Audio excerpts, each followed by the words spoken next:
A single father was kicked out of a restaurant with his son until a mysterious woman paid the bill. What started as a gesture of kindness turned into a great love that changed their lives forever. A story that will touch your heart. Subscribe to the channel, give us a thumbs up, and comment on where you are watching from. The March sun beat down mercilessly on the asphalt of Brooklyn, creating waves of heat that distorted the urban landscape of New York City. The narrow, tree-lined streets of the Bohemian neighborhood buzzed with the typical movement of a Saturday afternoon, as families took advantage of the weekend to eat out. David Johnson, 35, walked down Aspicuelta Street, firmly holding the small hand of his son Ethan, 7, who bounced excitedly beside him. "Dad, can I get a cheeseburger?" Ethan asked, his brown eyes sparkling with anticipation as he watched the occupied tables on the sidewalk of the family restaurant they had chosen. David smiled, running his calloused hand through the boy's brown hair. "Of course, champ. Today is your day." His words carried a disguised fatigue. He had worked until 2 in the morning at the garage, then picked up an extra shift at the gas station. Yet he still managed to reserve this special afternoon with his son. Family Haven was a modest but cozy restaurant, with exposed brick walls decorated with old photographs of the neighborhood. Dark wooden tables filled both the indoor dining area and the small patio overlooking the street. The aroma of sautéed garlic and homemade spices wafted from the kitchen, blending with the sounds of lively conversations and the clinking of plates and cutlery. David wore his best light blue dress shirt, slightly wrinkled despite having been ironed carefully the previous morning. His hands, always stained with grease no matter how much he scrubbed, contrasted with the clean fabric. Ethan wore a New York Giants t-shirt and denim shorts, his sneakers already showing signs of the heavy wear that only a child can inflict on footwear. "Table for 2?" asked the hostess, a girl in her 20s, with a professional smile. "Please," David replied, discreetly checking his wallet in the back pocket of his pants. He had counted the money 3 times before leaving home. Exactly $80, enough for a simple lunch and maybe a dessert for Ethan. They were led to a table near the window, where Ethan immediately became interested in the street's activity. "Look, Dad, that dog looks like Rex from Uncle Paul." David followed his son's gaze and smiled genuinely for the first time that week. "True, son, but Rex is much prettier, don't you think?" The waiter, a middle-aged man with a graying mustache and a stained apron, approached with evident haste. His gaze swept over David from head to toe, lingering on his stained hands and wrinkled shirt. "Good afternoon. Menu?" "Yes, please," David replied, ignoring the unfriendly tone. As they flipped through the laminated menu, Ethan chattered about school, friends, and how excited he was for the upcoming holidays. David listened attentively, asking questions and laughing at the little stories the boy told with childlike enthusiasm. "I want the special cheeseburger with fries," Ethan announced, pointing to the most expensive item in the kids' section. David took a deep breath. The dish cost $35, almost half of what he had brought. "How about the regular cheeseburger, son? It comes with fries, too." "But, Dad, the special is melted cheese and onion rings." David's heart tightened at the disappointment in his son's eyes. "All right, champ, special cheeseburger it is." He could settle for a simple executive plate and maybe even skip dessert. When the waiter returned, David placed the order. Special cheeseburger for Ethan, an executive chicken plate for himself, and 2 orange sodas. The man noted everything with an expression that mixed impatience and disdain. "Dad, do you think Mom will call today?" Ethan suddenly asked, fiddling with his paper straw. The question hit David like a punch to the stomach. Sarah had left for Canada 2 years ago, taking not only the broken heart of their son, but also all their savings. Since then, her calls had been sporadic and always filled with empty promises. "I don't know, son, But we're doing well here, just the two of us, right? David reached across the table, gently touching Ethan's arm. We are. Ethan smiled, and in that moment, all of David's fatigue and worries seemed worth it. The plates arrived after a 20-minute wait. Ethan attacked his cheeseburger with the voracious appetite typical of his age, while David ate slowly, savoring each bite and enjoying these rare moments of tranquility with his son. Then it happened. Ethan, excited to tell a story about recess at school, gestured animatedly with his cup of soda in hand. The sudden movement caused the orange liquid to spill all over the wooden table, running onto the floor and staining the paper towel. The silence that followed was deafening. Ethan's eyes widened in fear as David quickly stood up, trying to contain the mess with the available napkins. "I'm sorry, Dad, I didn't mean to." Ethan began to cry, frightened by his own mishap.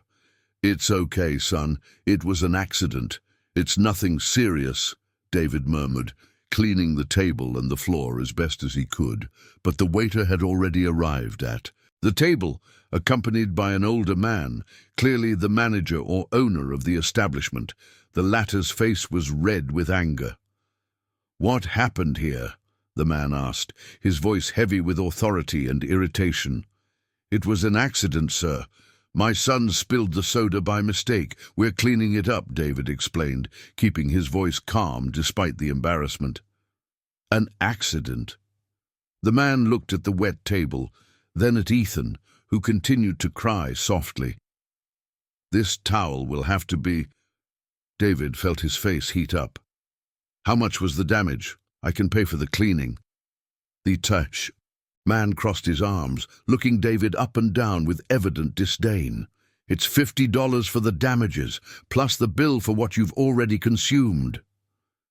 David felt the world spin. $50 plus the $60 they had already consumed, $110 in total. He only had $80. "Sir, David began, his voice faltering. "Either you pay, or I'll call the police for property damage," the man said loudly enough for the nearby tables to hear. The curious and judgmental glances of the other customers began to turn toward them. David felt the weight of every stare, every whisper, every disapproving expression. Ethan clung to his leg, sobbing from fear and embarrassment. It was in this moment of total humiliation that a calm and determined female voice cut through the tense air of the restaurant. "Excuse me?" An elegant woman approached the table, her high heels echoing firmly against the wooden floor of the restaurant.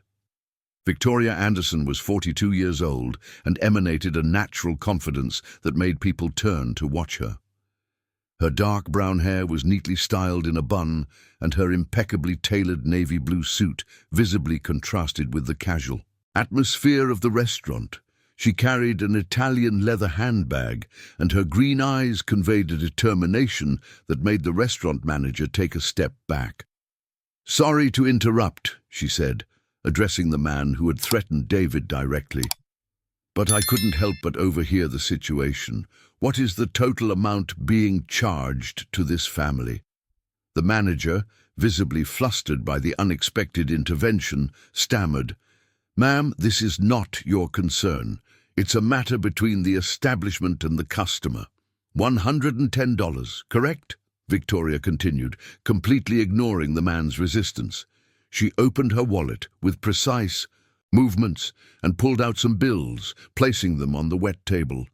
"Here are $150. The extra $40 is for the inconvenience of having witnessed this embarrassing situation."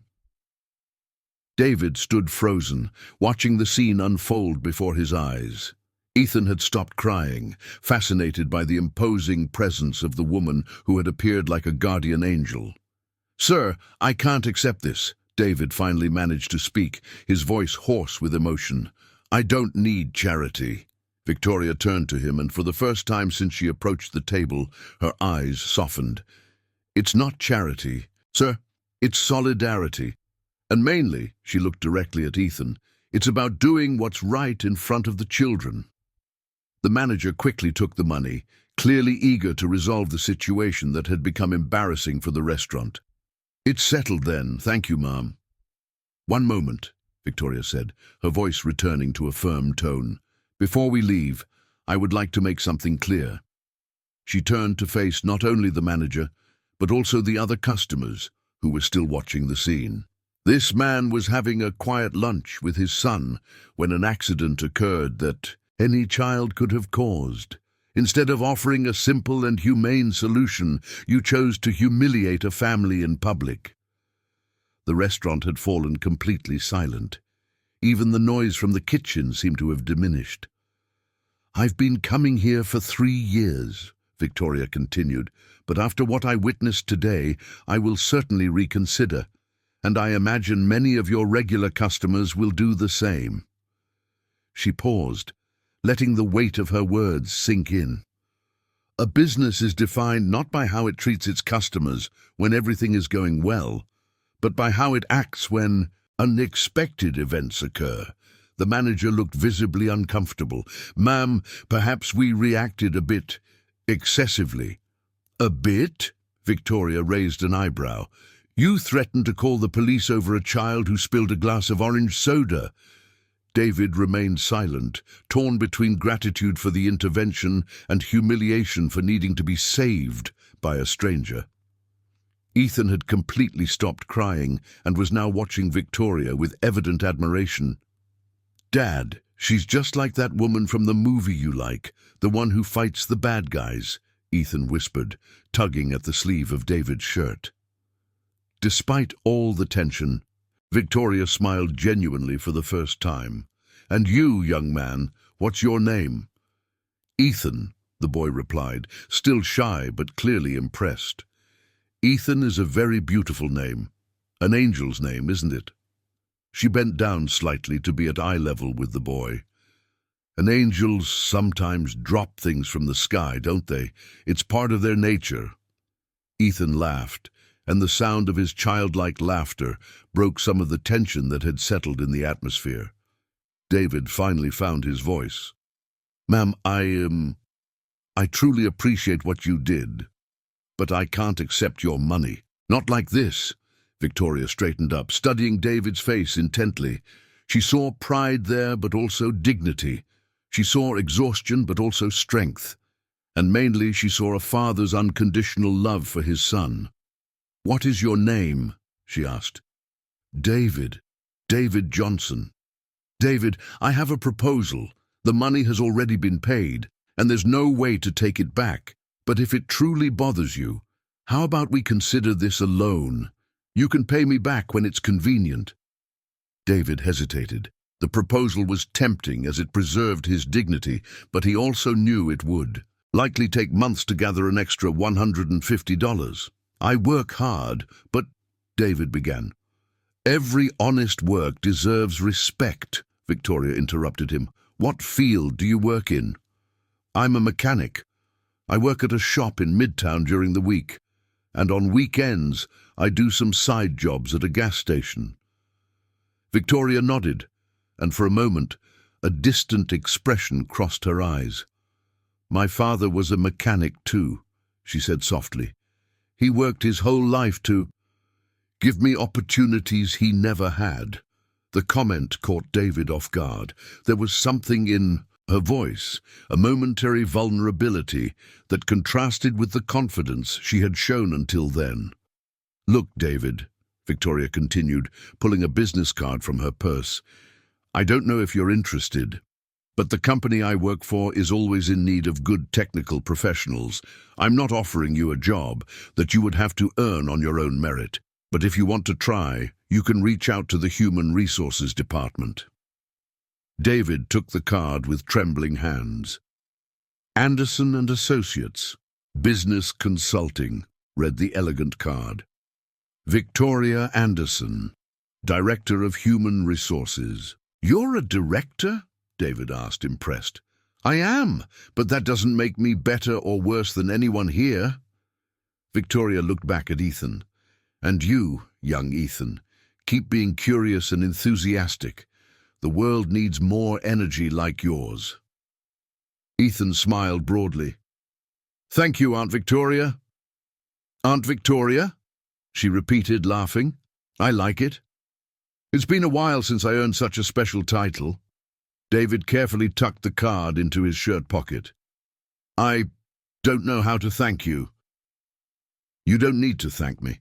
Just be a good father, which you clearly already are." Victoria grabbed her bag. "And Ethan, the next time you eat out, remember to hold your cup with both hands, okay?"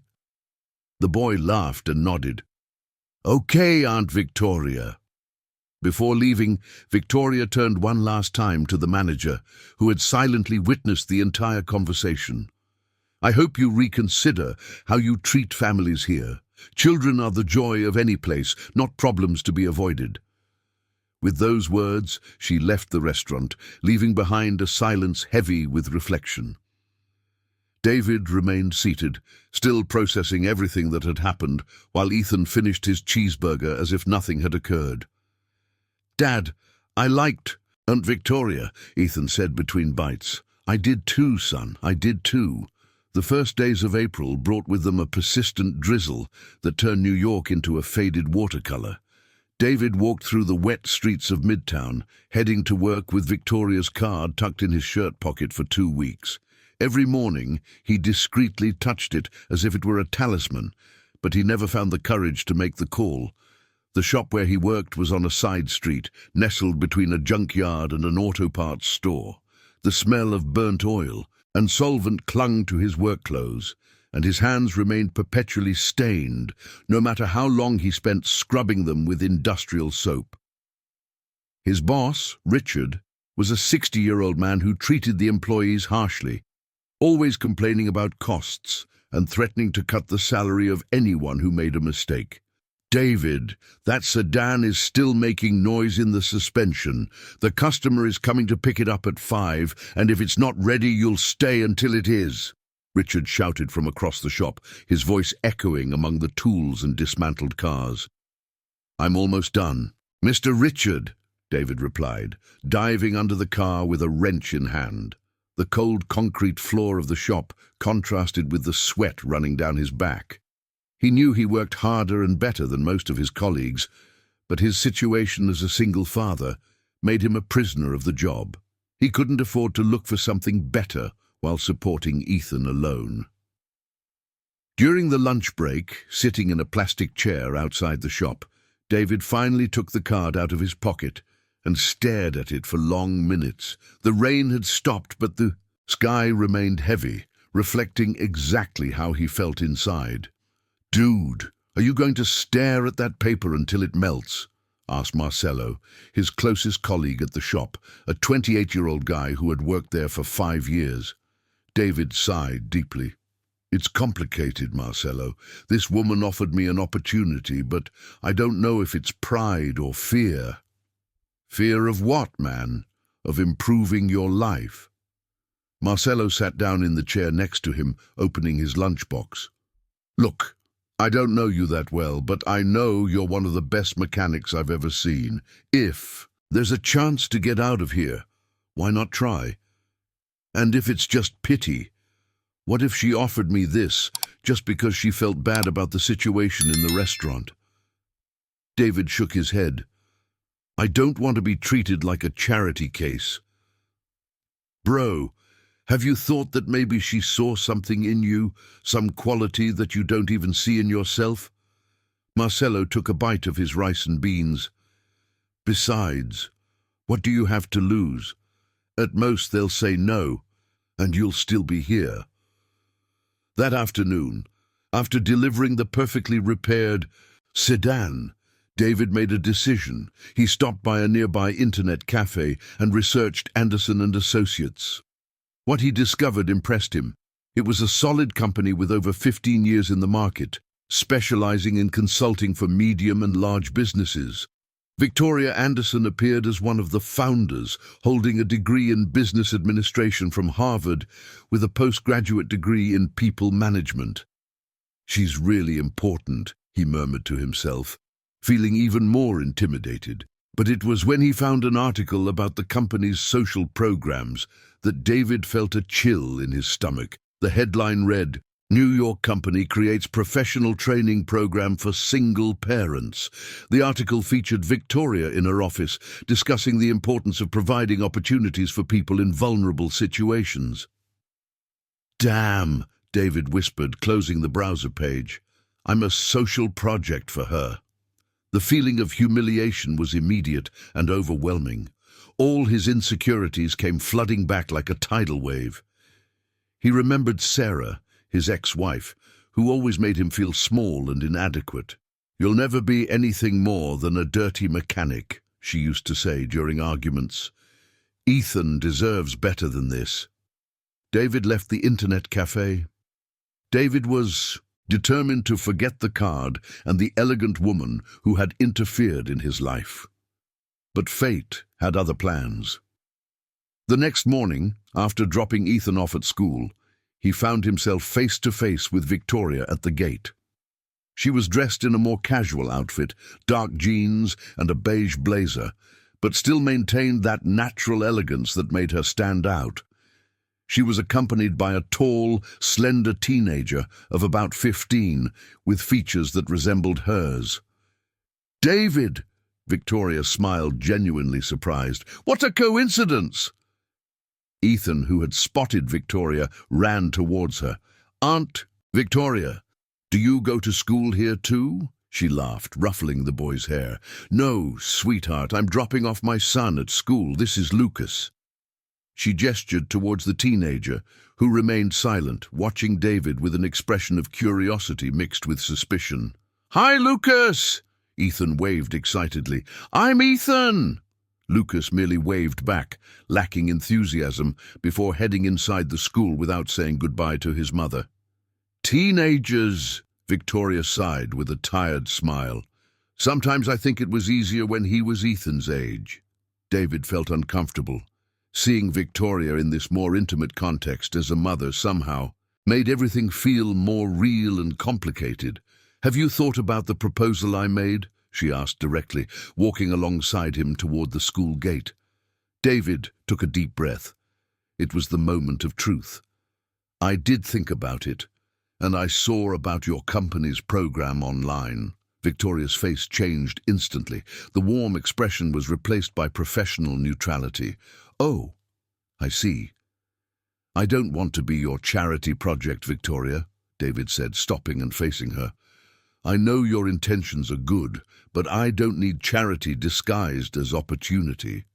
Victoria's green eyes sparkled with something that seemed like irritation. "Charity project? Is that how you see it?" "How else can I see it? A wealthy executive decides to help the poor mechanic who embarrassed himself at the restaurant. What a lovely story to tell at business dinners." Victoria's expression hardened completely. "You don't know me, David Johnson. You don't know my story, my struggles, or the reasons why I do what I do. If you want to waste an opportunity because of your wounded pride, that's your problem." "My wounded pride?"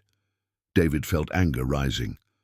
"My wounded pride is what made me support my son alone, after my ex-wife ran off with another man and took all our savings. My wounded pride is what makes me work 3 jobs to ensure Ethan doesn't go without." "And it's exactly that stupid pride that will keep you stagnant for the rest of your life," Victoria shot back, her voice rising slightly.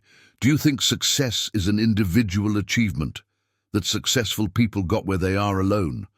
Everyone needs opportunities, David. The difference is who has the courage to seize them." They stared at each other in silence for a few seconds, the tension palpable between them.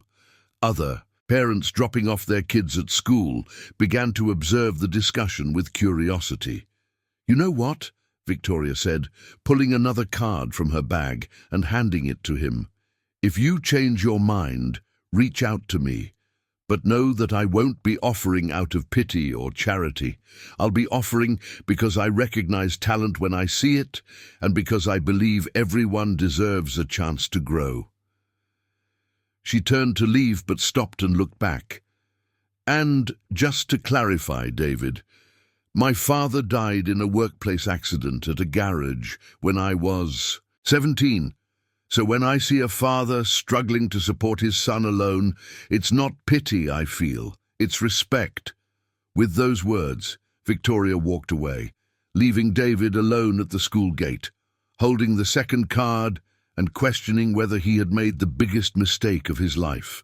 May arrived with the dry, chilly weather of Toronto, bringing with it the first mornings when the air became visible in breaths. David had spent the entire month mulling over the conversation with Victoria, alternating between moments of regret and reaffirmation of his convictions.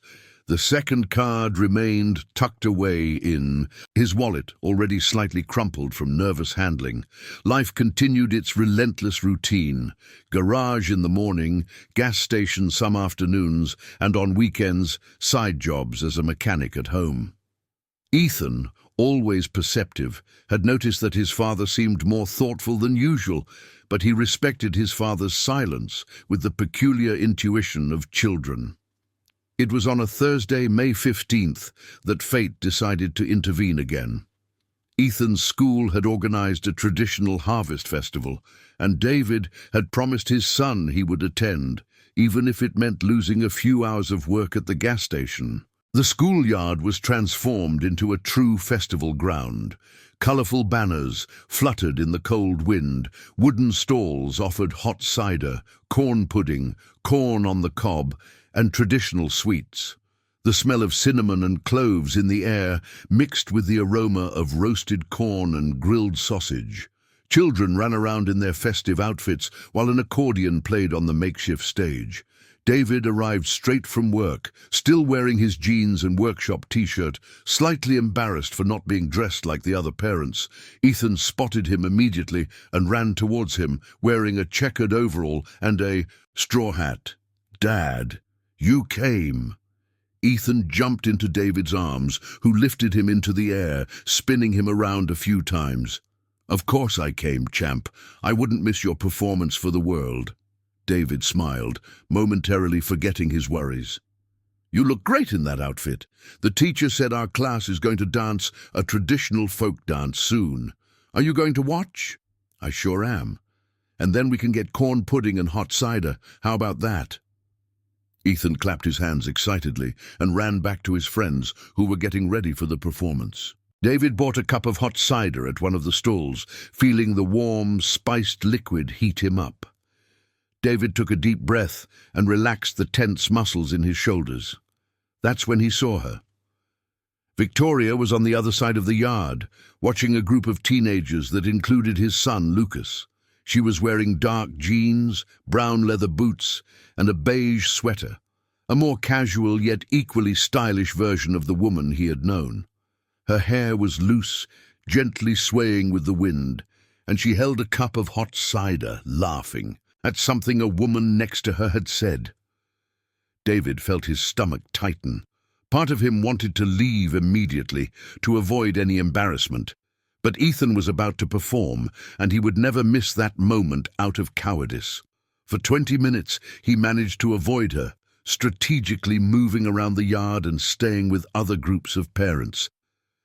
But when Ethan stepped onto the small stage with his class for the Harvest Festival dance, David had to get closer for a good view and inevitably ended up just a few feet away from where Victoria was. The music started, and the kids began the traditional steps of the dance. Ethan was dancing with a blonde girl from his class, focused on getting the moves right that they had practiced for weeks. David filmed with his simple cell phone, smiling proudly at his son's progress. "Step to the right, swing back and forth," shouted the teacher, guiding the children who moved with the comical seriousness typical of little ones in school performances.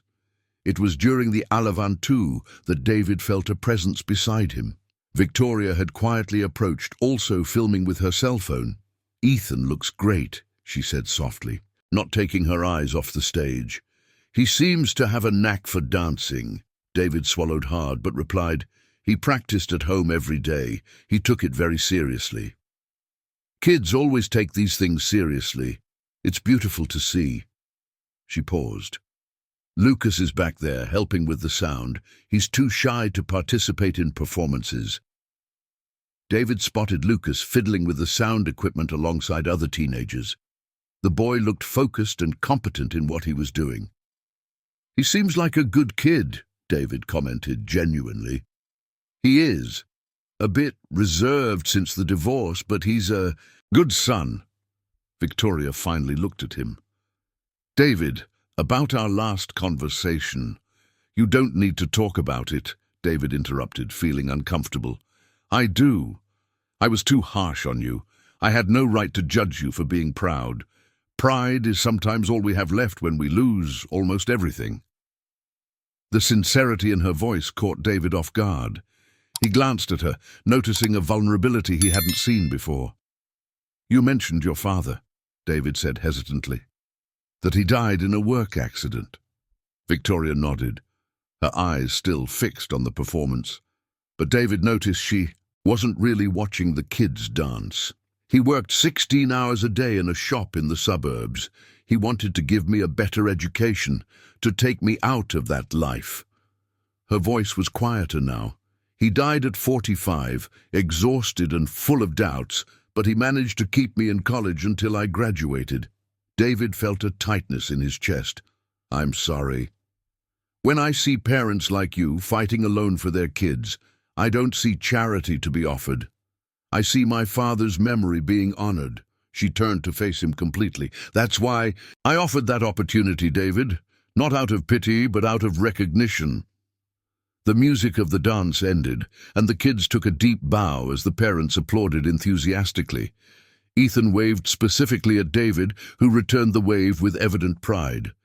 "He looks so much like you," Victoria observed, "the same determination in his eyes." "Sometimes I think he's braver than I am," David admitted. "Since his mother left, he never complained about anything. He never asked why our life is harder than his friends, because he trusts you. He knows he's being cared for with love." Victoria smiled. "That's the greatest wealth a child can have." Ethan ran off the stage towards David, still catching his breath from the performance. "Dad, did you see? I didn't miss a step." "I did. You were the best of all." David lifted him up in his arms again. "I'm so proud of you." "Hi, Aunt Victoria," Ethan greeted cheerfully upon noticing her presence. "Hi, sweetie. You danced beautifully." "You looked like a true country boy," she replied, ruffling his hair. "Dad, can I go play fishing with my friends?" Ethan asked, pointing to one of the booths. "Sure. Be careful, and don't leave the yard," David said, setting his son down. Ethan ran off, leaving the two adults alone again. A comfortable silence settled between them, broken only by the sound of the accordion and the laughter of children. "David," Victoria finally said, "that proposal is still on the table, but now I'm going to be completely honest about what it is." David looked at her, preparing to listen. "The company really has a training program, but it's not charity, it's an investment. We look for people with potential who are in situations that prevent them from fully developing their abilities." She paused. "You would have to prove your worth like any other candidate. The only difference is that we offer support during the process." "What kind of support?" "Flexible hours for those with kids, help with supplemental technical courses, and most importantly, an environment where your past doesn't define your future." Victoria looked at him seriously. "But it would be hard work, David. Much more demanding than a shop." David looked around, seeing Ethan playing carefree with his friends, and a wave of courage grew within him. Maybe it was time to stop hiding behind pride and start fighting for a better future for his son. "What would I need to do?" he asked. Victoria smiled, a genuine smile without condescension. "Show up on Monday morning for a chat. Nothing more, nothing less." David nodded slowly. "Monday, then." "Monday," she confirmed. Something new hung in the air between them, not tension or misunderstandings, but a fragile possibility. The morning was promising, like the first flowers blooming at the end of winter.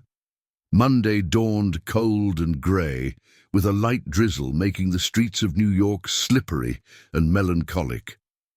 David had spent the entire weekend mentally rehearsing the conversation he would have with Victoria, alternating between confidence and panic. He woke up at 5 in the morning, took a long shower, put on his best dress shirt 3 times, and still arrived at the Montero and Associates building sweating nervously. The building was located on Fifth Avenue, one of the most prestigious addresses in the city. 22 floors of glass and steel reflected the cloudy sky like a dark mirror. David paused on the sidewalk for a few minutes, watching well-dressed executives coming and going, carrying their leather briefcases and speaking on the phone in languages he didn't understand. "You can do this," he murmured to himself, touching Victoria's business card in his shirt pocket. "It's for Ethan." The lobby was even more imposing than the exterior. Polished marble floors, exotic plants in huge pots, and a blonde receptionist who looked like she had stepped out of a fashion magazine. David approached the counter, feeling completely out of place. "Good morning. I have an appointment with Miss Victoria Anderson," he said, trying to keep his voice steady. The receptionist quickly assessed him from head to toe before checking the schedule on her computer. "Your name?" "David Johnson.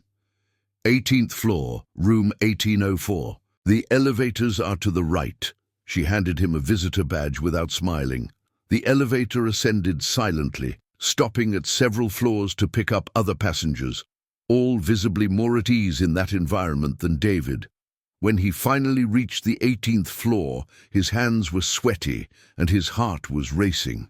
Victoria's office was at the end of a beige, carpeted hallway.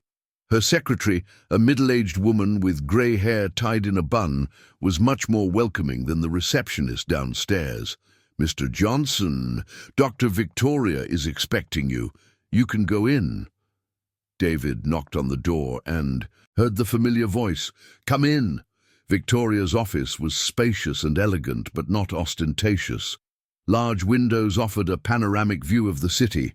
Dark wood bookshelves housed books on management and organizational psychology, and on the desk were some personal photographs, including one of Lucas when he was younger. Victoria was seated behind a mahogany desk, wearing a dark grey suit that accentuated her green eyes. "David, I'm glad you came." She stood up, walking around the desk to greet him. "Please have a seat. Would you like coffee, water, anything?" "A coffee would be great," David replied, trying to relax in the leather armchair that probably cost more than his monthly salary. Victoria poured 2 coffees from an elegant thermos and sat in an armchair next to his, eliminating the formal barrier of the desk between them. "First of all, thank you for coming. I know it wasn't easy," she began, stirring her coffee thoughtfully. "How was the rest of the Harvest Festival? Did Ethan have fun?" "A lot. He stayed until the end, played at all the booths." David smiled involuntarily. "And Lucas, does he always work with sound equipment?" "He has a knack for technology. He spends hours tinkering with computers and electronic equipment. I think he inherited that skill from his father." A shadow quickly passed over Victoria's face. "My ex-husband is an engineer." "Have you been divorced for a long time?" 3 years. He lives in the United States now, working for a multinational." Victoria paused. "Lucas spends the holidays with him. It's complicated." David realized he had touched on a sensitive subject and decided to change the focus. "You said you wanted to talk about the company program." "Yes." Victoria composed herself, returning to professional mode. "But first, I need to know more about you, your experience, your goals, what you expect from an opportunity like this." "I've worked as a mechanic for 15 years. I started as an apprentice at 17. I've always been dedicated, never missed work without a reason." David took a deep breath. "I know I'm good at what I do, but I also know I need more knowledge to grow." What kind of knowledge? Automotive electronics, electronic fuel injection systems, computerized diagnostics. Cars are becoming more and more technological, and I still rely heavily on traditional knowledge. Victoria nodded, impressed by the clarity of his analysis. And your goals? Where do you see yourself in 5 years? David hesitated. It was the first time someone had asked him about the future so directly. I would like to have my own shop. Specialized, you know, not one of those backyard shops, but something professional. And, he paused, blushing slightly. And? I want Ethan to be proud of his father. When he tells his friends at school that his dad is a mechanic, I want it to be with pride, not shame. The answer touched Victoria deeply. She saw in David's eyes the same determination she remembered in her own father. Ethan would never be ashamed of you, David. Any child would be proud to have such a dedicated father. But he deserves more, you know. He deserves opportunities that I didn't have, to be able to choose what he wants to be in life without worrying about money. Victoria stood up and walked to the window, watching the movement on Fifth Avenue below. The program we offer works like this. We select people with potential who are in situations that limit their professional growth. We provide technical training, mentoring, and job opportunities with partner companies. In exchange for what? Commitment, dedication, and the promise that when you manage to establish yourself, you will help others in the same situation. Victoria turned to face him. It's not charity, David. It's an investment in human capital. How long does it last? 18 months. You would continue working part-time at the shop while taking technical courses with us in the afternoons. On Saturdays, you would participate in practical workshops. She returned to her armchair. It's tough, but everyone who has completed the program has secured better jobs or started their own businesses. David mentally calculated. 18 months was a long time, and working part-time would mean a reduction, as income decreased just as Ethan was growing and his needs were increasing. I know what you're thinking, Victoria said, reading his expression. The income reduction is offset by a scholarship that covers the difference. It's not a favor, it's the company's investment in your education. And Ethan, who would take care of him on the afternoons when I would be here? The company has partnerships with some full-day schools. Ethan could participate in sports activities and tutoring during the time you would be studying. David was silent for a few minutes, processing all the information. It was an incredible opportunity, better than he had ever dreamed, but it was also daunting. Why me? He finally asked. Why are you offering this specifically to me? Victoria smiled. Because when I see you with Ethan, I see the same love and determination that my father had for me. And because, practically, when I talked to you about cars that day at the restaurant, I realized you have an intuitive understanding of mechanics that goes beyond what is learned in books. We talked about cars at the restaurant? David frowned, confused. Not verbally, but I saw you observing the parked cars on the street, noticing details, a dent here, an engine noise there. I saw your hands. They are the hands of someone who truly understands machines.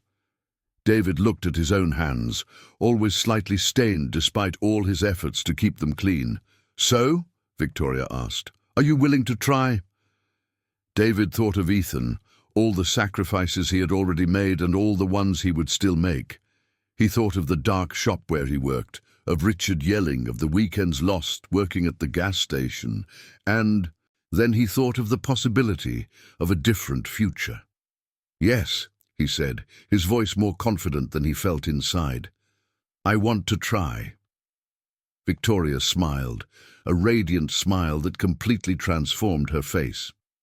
Great, we'll start next Monday, but first, she picked up a folder from the desk. I need you to read these documents and think carefully. It's a serious commitment, David. For you and for us. David took the folder, feeling the weight, both literal and symbolic, of what he was about to embark on. "Victoria," he said, already standing up to leave. "Thank you, really." "Don't thank me yet," she laughed. "Thank me when you have your own shop." When David left the building, the drizzle had stopped and a few rays of sunlight managed to break through the clouds. For the first time in years, he felt that maybe, just maybe, the future could be different from what he had always imagined. June arrived, bringing revelations that deeply shook the confidence David had begun to build. For 3 weeks, he had been regularly attending afternoon classes at Anderson & Partners, balancing a tight routine between the shop in the morning and studies in the afternoon. Ethan had adapted well to the full-day school activities, coming home every night excitedly talking about new friends and the sports he was practicing. David was starting to believe that his life could really change when fate decided to test his determination. It was a rainy Tuesday when everything fell apart. David had arrived early for a class on electronic fuel injection when he overheard a conversation in the hallway that made his blood run cold. "Is the doctor's daughter really getting involved with that mechanic from the social program?" asked a female voice he didn't recognize. "It seems so." Robert was furious when he found out. He said he didn't invest in his daughter's education to see her getting involved with working-class people, replied another woman. "Poor Victoria. She's always had this problem of getting involved with unsuitable men. Remember her first husband? At least he was an engineer." David felt as if he had been punched in the stomach. The doctor's daughter. He leaned against the wall, trying to process the information. Victoria had never mentioned that she was the daughter of the owner of the company. On the contrary, she always presented herself as the human resources director, as if she were just an employee. Unable to attend the class, David left the building and walked aimlessly through the streets of Fifth Avenue, the rain soaking his clothes, while his mind swirled with contradictory thoughts. If Victoria was the owner's daughter, then everything, the program, the opportunities, the attention he received, was even worse than he had imagined.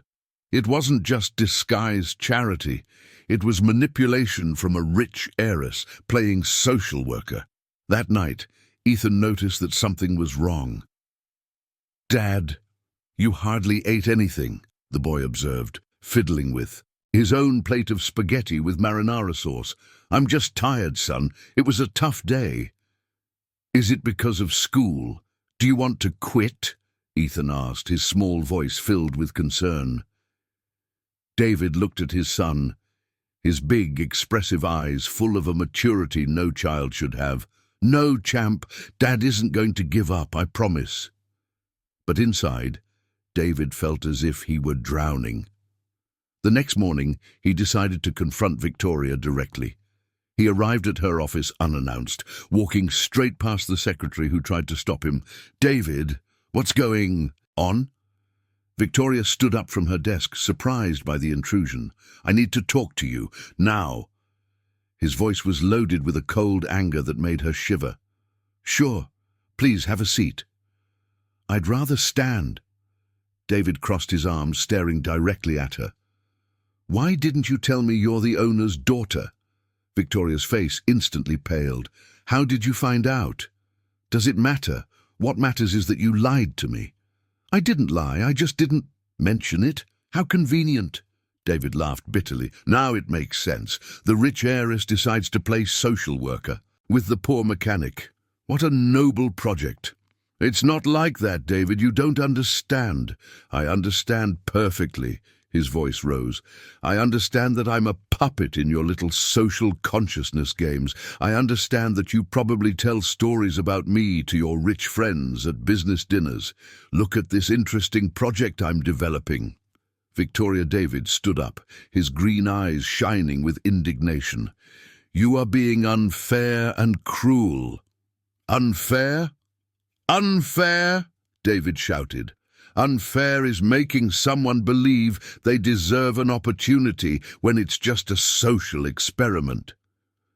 My father founded this company 20 years ago. But I built my career on my own merit, Victoria shot back, her voice rising as well. I created the training program because I believe in it, not because I'm someone's daughter. Oh, sure. And did your last name not open doors? Did you not have all the opportunities served on a silver platter? You know nothing about my life, David Johnson. Victoria was furious now. You don't know that I had to prove my worth 10 times more than any regular employee just because I'm the owner's daughter. You don't know that my own father questioned my abilities for years. Poor little princess who had to struggle a little, David said sarcastically. Victoria stepped toward him, her eyes blazing. And you?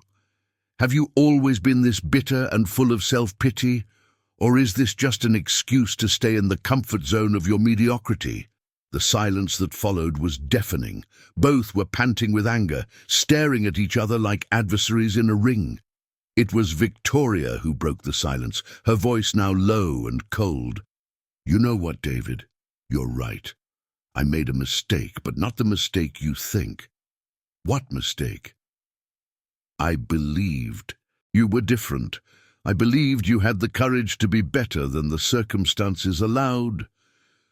She returned to her desk, resuming a formal and distant posture. I believed you would fight for your child's future instead of hiding behind your wounded pride. Don't use my child as an argument. Why not? It's for him that you should be here. It's for him that you should swallow your stupid pride and seize the opportunity you have in your hands. Victoria slammed her hand on the table. But no, it's easier to play the victim and blame others for your situation. David felt as if he had been slapped. The truth in her words hurt more than any insult. Fine, he finally said, his voice now controlled and cold. You win. I'm leaving your program and your life. You can look for another social project to entertain your rich friends. David, no, Victoria started, but he was already heading for the door. And thanks for the lesson. He paused at the door without turning around. I learned that people like me should never trust people like you. The class difference always comes to light in the end. With those words, David slammed the door, leaving Victoria alone in her office, trembling with anger and something that felt suspiciously like pain. Outside the building, the rain had started again, stronger now.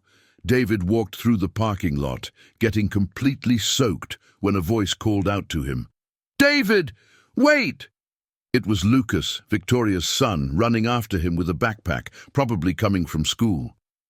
Lucas, what are you doing here? The teenager stopped in front of him, breathless. I saw you leaving the building. You looked angry. David looked at the boy, 15 years old, tall for his age, with the same green eyes as his mother, but a much more serious and mature expression. It's complicated, Lucas. Adult problems. It's about my mom, isn't it? The direct question caught David off guard. Why do you think that? Lucas shrugged. She's been different in the last few weeks, happier, I guess, and she always mentioned you and Ethan. David felt a pang in his chest. She mentioned us? She said you were an amazing dad, that you reminded her of the grandfather I never met. Lucas kicked a stone on the wet ground. My mom doesn't talk about her dad with just anyone. Lucas, she's not bad, you know. Sometimes she's just a bit intense. The boy smiled shyly. But when she likes someone, she really likes them. And I think she likes you a lot. David fell silent, processing the teenager's words as the rain continued to fall around them. I'm going home now, Lucas. Take care of your mom. And Ethan, can you tell him I hope to see him at school again? He's cool. David nodded, unable to speak. He got on the bus, wet and defeated, carrying in his chest the feeling that he had just made the biggest mistake of his life. July brought with it a dry, biting cold that turned New York into an even darker city of glass and concrete. David had spent 2 weeks trying to return to his previous routine. Shop in the morning, health center in the afternoon. But everything felt different now. The bitter taste of regret mixed with wounded pride, creating a toxic blend that consumed him from within. Ethan had stopped asking about the classes his father no longer attended, but David could see the silent sadness in the boy's eyes that tormented him. The boy had gotten used to the activities of the full-time school, made new friends, and now was back to the routine of being alone at home until his father came back from work. It was on a Thursday, July 18th, that life decided to test David in a way he never imagined possible. Ethan woke up with a high fever and an intense headache that made him cry softly. David took his temperature, 103 degrees, and immediately felt panic take over his chest. "It hurts a lot, Dad," Ethan murmured, his cheeks red contrasting with the paleness of the rest of his face. "Calm down, son. We're going to the doctor right now," David said, trying to keep his voice steady as he hurriedly dressed the boy. The nearest health center was crowded as always. David waited 4 hours in line, holding Ethan, who alternated between moments of delirious fever and periods of concerning drowsiness. When they were finally seen, the doctor, a young guy who looked exhausted, examined Ethan. Raphael felt a surge of panic. "It could be dengue. It could be a severe virus. We'll run some tests, but given his condition, I recommend hospitalization for hydration," said the doctor, scribbling a prescription. "Hospitalization where?" "Here," David asked, looking. "Around the shabby environment of the clinic." "We don't have the facilities here. I'll refer you to General Hospital, but the wait can be long." David felt despair rising. Ethan was clearly getting worse, and the thought of waiting in line at a public hospital with his son in that state was terrifying. For the next 6 hours, David lived the nightmare that every single father fears. Ethan was admitted on an improvised stretcher in the corridor of the emergency room at General Hospital, among dozens of other patients. The fever wouldn't subside, and the overworked doctors barely managed to give adequate attention to each case. "Mr. David, we have a room available, but it needs to be private. Does your plan cover it?" asked a weary nurse. "I don't have health insurance," David replied, holding Ethan's small, warm hand. "Then you'll have to wait for a spot through Medicaid. It could take a few days." David looked at his son, who was delirious with a high fever, calling for his absent mother. At that moment, all the pride, all the stubbornness, all the anger he felt disappeared. There was only Ethan and the desperate need to save him. With trembling hands, he took out his phone and called the only number that could help. "Victoria?" His voice faltered on the first attempt. "David, what a surprise." Her voice was cold, distant. "Ethan is very sick. He's at General Hospital, but they can't attend to him properly. David swallowed his pride like it was broken glass. "I need help." The silence on the other end of the line lasted an eternity. When Victoria spoke again, her voice had completely changed. "Which hospital? What department?" "General Hospital, emergency room, stretcher 47 in corridor B." "Don't leave there. I'm on my way." David hung up, feeling both relieved and humiliated. Ethan opened his eyes, struggling to focus on his father's face. "Dad, it hurts a lot," he whispered. "I know, champ, but it's going to be okay. Daddy will take care of you." 40 minutes later, David saw Victoria entering the emergency room, accompanied by a man in a white coat, clearly a doctor. She was dressed casually, in jeans and a sweater, as if she had rushed out of the house. Her eyes desperately searched the corridor until they found him. "Dr. Smith, this is Ethan," she said to the doctor accompanying her. "Ethan, this is Dr. Smith. He's going to take care of you." The doctor, a middle-aged man with graying hair and a confident posture, examined Ethan with the care and attention that starkly contrasted with the treatment they had received until then. "We'll take him to a private room immediately. He needs urgent intravenous hydration and some more detailed tests," Dr. Smith told Victoria, completely ignoring David. "Doctor, I can't afford to pay," David began. "That's already taken care of," Victoria said tersely, not looking him in the eye. Over the next 2 hours, Ethan was transferred to a private room at the affiliated hospital. David watched the whole process, feeling completely lost and useless. Attentive nurses, quick and precise tests, top-notch medications, everything he could never provide for his son. Ethan fell asleep after receiving medication to reduce the fever. Dr. Smith called Victoria out of the room, and David saw them talking in the corridor. She nodded, thanked him, and the doctor walked away. When Victoria returned to the room, David was sitting by the bed holding Ethan's hand, which was now sleeping peacefully. "The tests ruled out dengue. It's a severe viral infection, but nothing serious. With the right medication, he'll be fine in 2 or 3 days," she said, keeping her voice low. "Thank you," David murmured, not lifting his eyes. "David, I said thank you," he exploded in a furious whisper. "Is that what you wanted to hear? That I'm an incompetent father who can't take care of his own son?" Victoria pulled up a chair and sat on the other side of the bed. "It's not about that." "It's not? Then what is it about?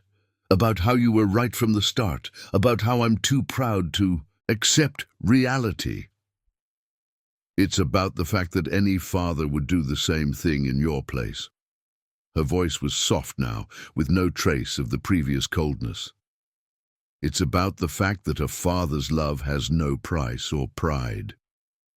David finally looked at her. Victoria looked tired, her eyes slightly red as if she had been crying. "Why?" he asked. "Why did you help me after everything I said?" Victoria looked at Ethan, sleeping peacefully in the hospital bed. "Because when you called, the only thing that mattered was a child in need of help. And because," she hesitated, "because I know I would do the same for Lucas if I were in your situation. How much did all this cost? I'll find a way to pay." "David." "No, I will pay, Victoria. I don't know how, but I will pay every cent." She sighed deeply. "All right, but there's no rush, and it's not about money." "Then what is it about?" Victoria stood up, grabbing her bag. "It's about you stopping fighting the whole world alone. It's about accepting that sometimes we need each other." She headed for the door but paused before leaving. "David, when Ethan gets better and you're ready, the spot in the program is still open. Not because I'm the owner's daughter, not because I feel sorry for you, but because I believe you deserve a chance to be the father that Ethan already knows you are." After she left, David remained alone in the silent room, watching his son sleep. Ethan's breathing was more regular, the fever had subsided, and his cheeks had regained their natural color. "I'm sorry, son," David whispered, kissing the boy's forehead. "I'm sorry for being so stubborn. I promise I'll be better, for you." On the bedside table, he found a card that Victoria had left. It wasn't a business card, but a simple card, handwritten, "Ethan, I hope you feel better soon. Lucas is worried about you. With love, Aunt Victoria." For the first time in weeks, David smiled genuinely. Perhaps there was still hope to fix things. August arrived with a twist that David could never have predicted. Ethan had fully recovered from the viral infection and returned to his normal activities, but David was still processing the impact of the events from July. He had decided to seek Victoria to resume discussions about the program when the phone rang on a Saturday morning that would change everything. "Hello?" David answered, expecting it to be a client for one of his weekend gigs. "David? It's Sarah." The name hit David like a bolt of lightning.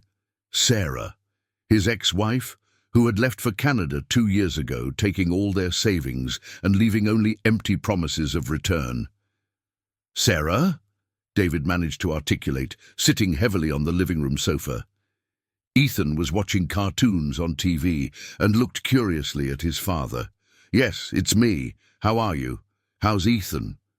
Her voice was the same, but there was something different, perhaps a more mature, more tired tone. "We're fine. What do you want, Sarah?" "I need to talk to you. In person. I arrived in the US yesterday." David felt the world spin. "You arrived in the US? What do you mean?" "Things didn't work out here in Canada, David. The marriage with Mark is over, and I want to come back to the US. I want to see my son." "Our son," David corrected automatically, getting up and walking to the bedroom so Ethan wouldn't hear the conversation. "Our son, of course." Sarah paused. "David, I've made a lot of mistakes, I know that. But I am Ethan's mother, and I want a chance to fix things." "Fix things?" "Sarah, you disappeared from his life. You promised you would come for us, that you would send money, that you would call every week. None of that happened." I know, but now it's different. I want to take responsibility as a mother." David closed his eyes, feeling a familiar pain in his chest. "What exactly do you want?" "I want joint custody of Ethan, or maybe even full custody, temporarily, until I get back on my feet here." The silence that followed was deafening. David felt as if he were falling into an endless abyss. "Have you lost your mind?" he finally managed to say. "David, be reasonable. You work all day, the boy is alone, you don't have adequate financial conditions." "I have supported my son alone for 2 years," David shouted, then immediately lowered his voice. "I have never let him go without anything." "I know you try, but a child needs their mother too. And now I can offer financial stability. I received a good settlement from the divorce." "Financial stability? Sarah, you took all our savings when you left." "I didn't take it. It was joint money too. It was money to buy our own home. It was Ethan's future." Sarah sighed on the other end of the line. "Look, I don't want to fight with you. I just want what's best for our son. I will look for a lawyer tomorrow." "A lawyer?" David felt panic rising. "To legalize the situation. Ethan has the right to be with his mother, and I have rights as a mother too." The call ended, leaving David alone with a deafening silence, and a fear he had never felt before. The possibility of losing Ethan was worse than any nightmare. For the rest of the weekend, David could barely sleep or eat. He tried to maintain normalcy in front of Ethan, but the boy, always perceptive, noticed the change. "Dad, are you okay? You're very quiet," Ethan asked on Sunday during lunch. "I'm fine, champ. Just thinking about some work stuff." "Is it about Aunt Victoria? You liked her classes." The mention of Victoria brought a new wave of anguish to David. How could he tell Ethan that his mother had returned, wanting to take him away? How could he protect his son from another disappointment? On Monday morning, before heading to the shop, David received a visit from a man in a grey suit at the entrance of the building where he lived. "David Johnson? I'm Dr. Michael Brown, a lawyer. I represent Mrs. Sarah Costa Johnson." The man handed him a folder. "Here are the documents regarding the request for joint custody of minor Ethan Johnson." David took the folder with trembling hands.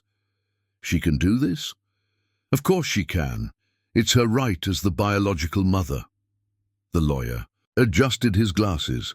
"I recommend you seek legal representation. The hearing is scheduled for 2 weeks."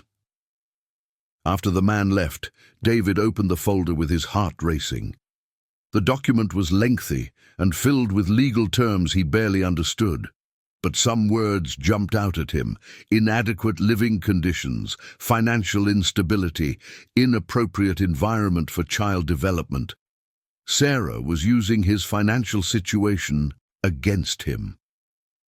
Throughout the week, David tried to find a lawyer who could represent him, but all charge fees he simply didn't have. The free lawyers from the public defender's office had a waiting list of months. It was on Friday, when he left the shop completely desperate, that he found Victoria waiting for him on the sidewalk. She was leaning against a silver sedan, wearing jeans and a navy sweater, looking younger and more approachable than in her business suits. "David, we need to talk." "Victoria, how did you know where I work?" "You told me, remember? On the first day we talked." She studied his face. "You look terrible. Did something happen?" David looked around, checking if any colleagues from the shop were nearby. "It's complicated. Life always is. Get in the car, let's grab a coffee." Against his better judgment, David got into her car. Victoria drove in silence to a small, cozy cafe in downtown Brooklyn. They sat at a table in the corner, away from the other customers. "What's going on, David?" "My ex-wife is back. She wants custody of Ethan." "Custody of Ethan." The words rushed out as if he wanted to rid himself of them as quickly as possible. Victoria fell silent for a moment, processing the information. "And Ethan? Does he know she's back?" "I haven't told him yet. I don't know how to bring it up." "Do you have a lawyer?" David laughed bitterly. "With what money? The few who would agree to work for a reduced fee don't have availability before the hearing." Victoria took out her phone. "I have a lawyer friend who specializes in family law. I'll call him now." "Victoria, no. I can't accept any more of your help. I haven't even managed to pay for the hospital expenses." "David, forget your pride for 5 minutes." She looked at him seriously. "This isn't about you. It's about Ethan. Do you really want to risk losing your son because of stubbornness?" The question hit David hard. She was right, and he knew it. "Why would you do this for me? After everything I said, after how I treated you?" Victoria dialed a number on her phone before responding. "Because Ethan doesn't deserve to pay for the mistakes of the adults around him. And because," she hesitated, "because you're a good father, David. And good fathers deserve to fight for their children." As she spoke on the phone with the lawyer, David observed her profile, the determination in her gestures, the firmness in her voice. For the first time in days, he felt that he might have a chance to keep Ethan by his side. But he also knew that accepting Victoria's help once again meant admitting a dependency that terrified him. It meant trusting someone again after being so brutally betrayed by Sarah. Looking out the cafe window, watching the movement of people on the street, David made a decision that would change the course of his life. He would fight for Ethan with all the available means, even if it meant swallowing his pride and accepting that he couldn't win alone. The central courthouse in New York echoed with the sound of nervous footsteps and whispered conversations. It was a chilly September morning, and David waited on the worn wooden bench, wearing his only dress shirt that had been ironed 3 times and trying to control the tremors in his hands. Beside him, Dr. Michael Roberts, the lawyer Victoria had recommended, organized papers in a worn leather folder. Ethan had stayed at school, unaware that at that moment his life was being decided in a courtroom. David had managed to keep the situation a secret for 3 weeks, but the boy's questions about why his father seemed so worried were becoming increasingly difficult to dodge. "Remember what we discussed," Dr. Michael said, a 50-year-old man with graying hair and kind eyes that reminded David a bit of his own father. "Be honest, straightforward, and don't let them provoke you. Sarah will likely try to shake your confidence." Across the hallway, David spotted Sarah for the first time in 2 years. She looked different, thinner, with shorter hair, wearing an elegant black suit that surely cost more than David's monthly salary. Beside her, a young, well-dressed lawyer shuffled through documents in a shiny new leather briefcase. When their eyes met, Sarah waved hesitantly. David merely nodded. feeling a confusing mix of anger, sadness, and a painful nostalgia for the times when they were happy. Case number 0024567892224.826.001, request for modification of custody. Plaintiff, Sarah Costa. Respondent, David Johnson, announced the clerk. The judge, Dr. Mariana Santos, was a middle-aged woman with a stern expression, but eyes that showed experience and humanity. She studied the documents for a few moments before starting the hearing. Miss Sarah, you argue that you wish to have joint custody of minor Ethan Johnson, correct? Yes, Your Honor. I am Ethan's mother and have been absent for personal reasons. But now I am in a position to provide a suitable home for my son. Sarah spoke with a confidence that David recognized from the old days. What would those conditions be? Sarah's lawyer stood up. Your Honor, my client owns a 2-bedroom apartment in the Upper East Side, has proven financial stability through investments made with resources obtained from a previous divorce, and has flexible hours that will allow her to dedicate herself fully to the child. David felt his stomach tighten. Upper East Side, 2-bedroom apartment, financial stability, everything he couldn't offer. Mr. David, the judge addressed him, how do you respond to these allegations? Dr. Michael stood up. Your Honor, my client is the parent who has remained responsible for the child during the 2 years of the mother's absence. Ethan has been raised solely by him without any financial or emotional support from the mother. Is it true that you have not maintained regular contact with the child in the past 2 years? The judge asked Sarah. Sarah lowered her eyes. I was going through a very difficult time in my personal life. I know I made mistakes, but now I want to correct them. What kind of mistakes specifically? Sarah hesitated, glancing quickly at David. I was in an abusive marriage, Your Honor. I had to leave the country abruptly to protect my physical and mental well-being. The revelation took David completely by surprise. Sarah had never mentioned abuse in their few phone conversations.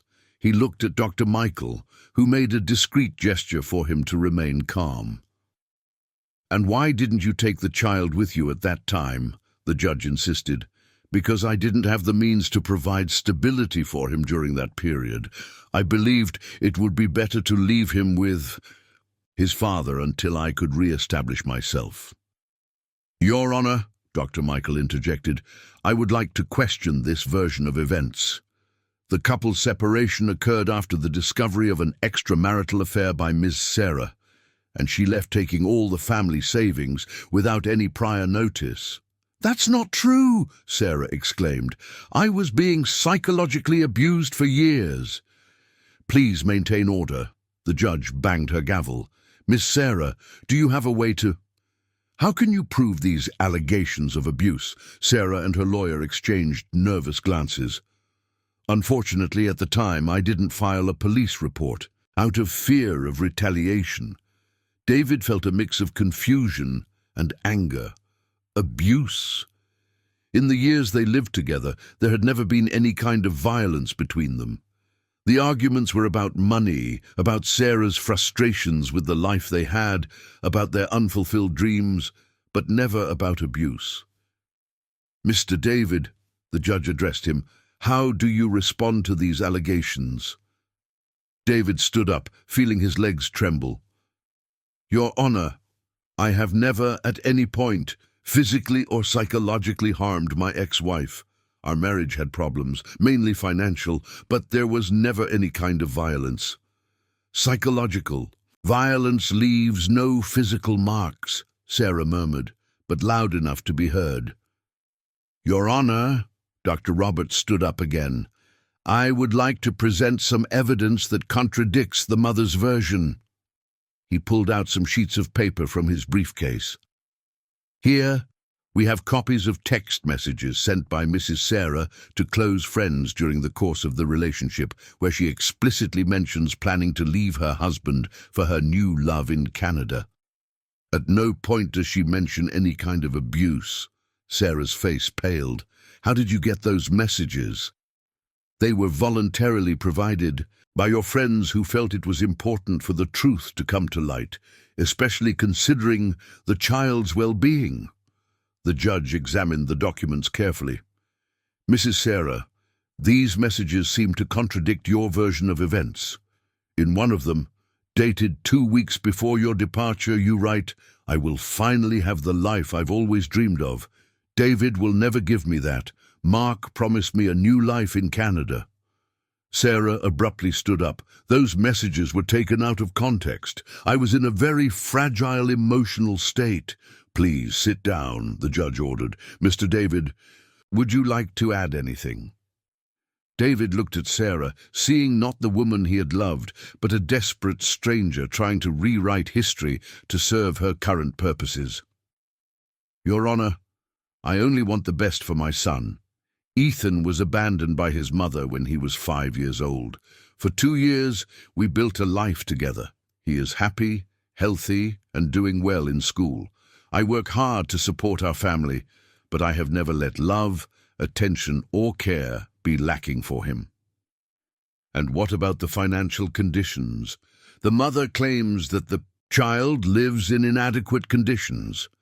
We live in a simple but clean and organized apartment. Ethan has his own room, his toys, his books. It may not be an apartment on the Upper East Side, but it is a home full of love." The judge made some notes before continuing. "Mrs. Sarah, what exactly would be your proposal for custody of the child?" "Joint custody, Your Honor. Ethan would spend half the week with me and half with his father." "And the child? Has he been consulted about his wishes?" It was Dr. Roberts who responded, "Your Honor, Ethan barely remembers his mother. To him, she is a stranger who suddenly appeared wanting to be part of his life." The hearing continued for another hour, with each side presenting arguments and counter-arguments. David watched everything as if it were a bad dream, seeing his life and Ethan's being dissected by strangers in a cold, impersonal room. Finally, the judge slammed the gavel. "Considering all the evidence presented and taking into account the best interest of the child, I determine that a social and psychological study will be conducted before any final decision on custody. Until then, Mr. David maintains current in custody, but Mrs. Sarah will have the right to supervised visits on weekends." "Supervised visits?" Sarah exclaimed. "I am his mother." "You have been an absent mother for 2 years.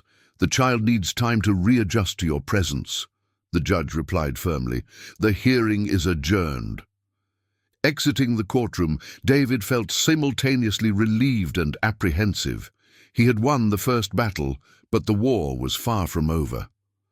Outside, he found Victoria waiting by the car, wearing a dark coat and looking anxious. "So, what happened?" she asked immediately. "I bought some time, supervised visits until the social study is completed." "That's good, very good, actually." She sighed in relief. "How are you?" David looked back, seeing Sarah leave the building accompanied by her lawyer, talking and gesticulating nervously on the phone. Confused, she claimed she was a victim of abuse in our marriage. David shook his head. "I never laid a finger on her, Victoria. Never." "I know. Anyone who spends 5 minutes with you knows you are incapable of hurting a child, let alone a woman. And now, how am I going to explain to Ethan that his mother has returned and wants to see him?" Victoria gently touched his arm. "With a lot of care and honesty, children are more resilient than we think." "I don't know if I'm strong enough for all of this, Victoria." "You are, and you're not alone." David looked into her green eyes, seeing there a sincerity and strength that calmed him. For the first time in weeks, he felt that maybe he could face what was coming. December arrived in New York, bringing with it the typical humid warmth of summer, and an atmosphere of expectation that seemed to permeate every aspect of David's life. 3 months had passed. since the court hearing and the social study ordered by the judge had finally been completed. The report, which had reached Dr. Roberts' hands the previous week, was favorable to David, recommending that custody remain with him. Ethan had adapted to the bi-weekly visits with Sarah with a maturity that surprised the adults around him. Initially shy and distrustful, the boy gradually developed a cordial but distant relationship with the mother who had returned to his life as a well-meaning stranger. It was on a Saturday afternoon, December 15th, that everything changed definitively. David was at Central Park with Ethan, enjoying one of the last weekends before.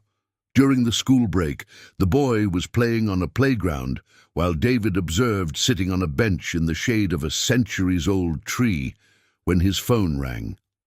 "Dr. Michael, how are you?" "David, I have important news." Sarah withdrew her custody request. David felt as if he had received an electric shock. "What do you mean?" "She signed the withdrawal this morning. She claimed that after observing Ethan during visits, she realized it would be harmful for him to take away the stability he has built with you." Is this real?" David stood up, walking a few steps away from the playground where Ethan was playing. "Absolutely real. She maintains the right to bi-weekly visits if she wants, but she has completely given up the custody claim. Ethan stays with you." David felt his knees go weak and had to lean against a tree. 2 months of constant tension, sleepless nights, and the permanent fear of losing Ethan simply vanished. "Dr. Michael, I don't know how to thank you. How much do I owe for your services?" "It's all settled with Victoria. She wanted to pay my fees as an early Christmas gift." David felt a mix of gratitude and that familiar pang of discomfort for relying on Victoria's generosity once again. "Is she with you?" Dr. Michael asked. "No, I'm at the park with Ethan." "Well, I suggest you go talk to her today. There are other things happening that you need to know." "What other things?" "It's better if she explains it to you in person." The call ended, leaving David with more questions than answers. He returned to the playground where Ethan had joined a group of kids in an impromptu soccer game. "Ethan, come here. For a minute." The boy ran over to him, sweaty and smiling. "Can I stay a little longer, Dad? We were winning." David knelt down to his son's level. "Champ, I need to tell you something important." Ethan's expression turned serious immediately. At 8 years old, he had developed a keen sensitivity to when important conversations were about to happen. "Is it about Mom?" "Yes, it is. She decided that you will continue living with me. Forever." Ethan processed the information for a few seconds. "So she's not going to take me to live with her?" "No, son. You stay. With me." To David's surprise, Ethan smiled. "That's great. I like her, but I want to stay with you. Our home is here." David hugged his son tightly, feeling an overwhelming emotion take over his chest. "I love you so much, champ." "I love you too, Dad. Can I go back to playing?" "Yes, you can." That afternoon, David decided to do something he had been postponing for weeks. He took the bus to the Anderson and Partners building, bringing Ethan with him. It was Saturday, and the building was practically empty, but David knew that Victoria often worked on weekends. The building security let them up after calling the penthouse apartment where Victoria lived, a piece of information David had stumbled upon when she mentioned that she worked so much that she had decided to live in the same building as the company. When the elevator doors opened on the top floor, David was impressed. Victoria's apartment was spacious and elegant, with large windows offering a panoramic view of New York. The decor was modern yet cozy, filled with books, plants, and travel photographs. "David, Ethan!" Victoria greeted them with a genuine smile, wearing jeans and a cotton top, more casual than David had ever seen her. "What a surprise! Please come in." "Hi, Aunt Victoria," Ethan cheerfully greeted. "Your apartment is very beautiful." "Thank you, dear. Would you like some juice? I have fresh orange soda." As Victoria took Ethan to the kitchen, David observed the surroundings. In the photographs scattered around the living room, he recognized Lucas at various ages and was surprised to see some pictures of an older man in work clothes, probably Victoria's father that she had mentioned. "Dr. Michael called me," David said when she returned from the kitchen. "He said you paid his fees." "Oh, that." Victoria waved it off, as if it were a minor detail. "Consider it an investment in Ethan's future." "Victoria, I need to talk seriously with you about all this." "Dad, can I go see the view from the window?" Ethan asked, already heading to the living room. "Yes, son. Just don't lean on the glass." Victoria led David to a side balcony where they could see Ethan exploring the living room but still talk privately. "Victoria, David started, then paused, searching for the right words. "I don't know how to thank you for everything you've done for us. The hospital, the lawyer, the opportunities. You don't need to thank me, David. I did it because I wanted to. But I need to understand why, and I need to know what Dr. Michael meant by other things happening." Victoria leaned against the balcony railing, looking at the city below. The afternoon sun created a play of light and shadows on her face, making her appear younger and more vulnerable. "The other things," she sighed. "My father decided to retire. He will pass the presidency of the company to me next year." "That's great. Congratulations. It's complicated. It comes with conditions." "What kind of conditions?" Victoria turned to face him. "He wants me to marry the son of an important partner, a guy named Eduardo Mendes, rich, well-connected, from the right social level." David felt as if he had been punched in the stomach. "And you? What do you want?" "I want—" She hesitated, looking directly into his eyes. "I want to be happy. I want to find someone who sees me as a person, not as an heiress. Someone who values what I build, not what I inherited." They fell silent for a few moments, the weight of unspoken words hanging between them.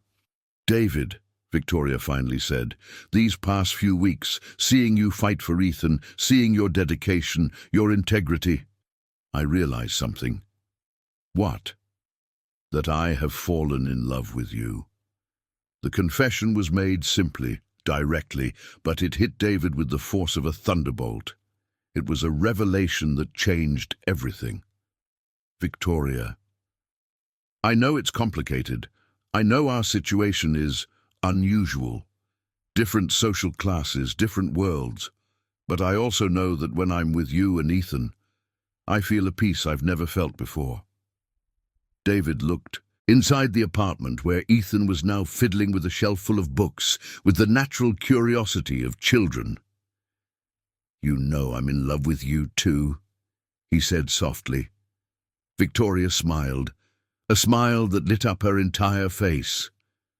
"I hoped you would be, or at least I wished you would be."